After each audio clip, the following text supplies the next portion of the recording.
အားလုံးပဲမင်္ဂလာပါဒီနေ့မှာတော့ထိုင်းမှာဘန်ကောက်သွားဖွင့်တဲ့အကြောင်းအရာလေးနဲ့ပတ်သက်ပြီးတော့လေ့လာသွားရမှာပဲဖြစ်ပါတယ်ခင်ဗျ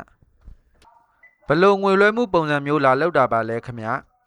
မားထမ်ธุรกรรมอะไรคะမားထမ်ธุรกรรมอะไรคะ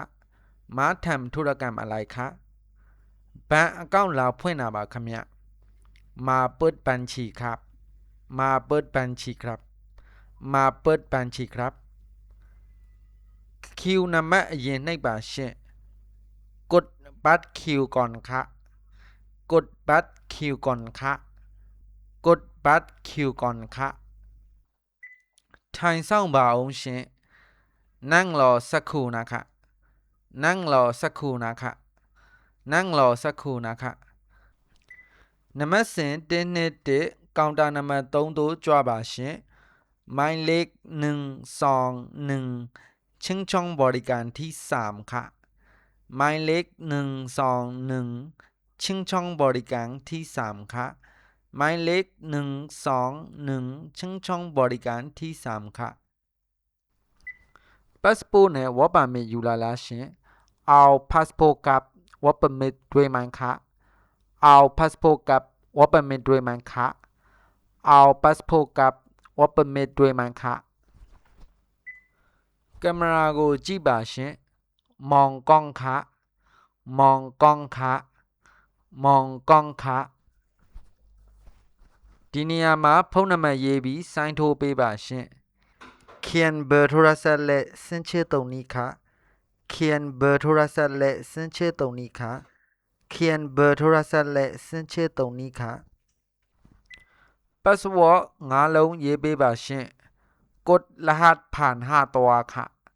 กดรหัสผ่าน5ตัวค่ะกดรหัสผ่าน5ตัวค่ะโมบายแบงกิ้งလည်းလုပ်ပါမယ်ခင်ဗျทำโมบายแบงกิ้งด้วยครับทำโมบายแบงกิ้งด้วยครับทำโมบายแบงกิ้งด้วยครับแอปดาวน์โหลดสวยล่ะล่ะရှင်ดาวน์โหลดแอปมาด้วยไหมคะดาวน์โหลดแอปมาด้วยไหมคะดาวน์โหลดแอปมาด้วยไหมคะบลูATM กับမျိုးလိုချင်ပါလဲရှင်ต้องการแบบ ATM แบบไหนคะต้องการแบบ ATM แบบไหนคะ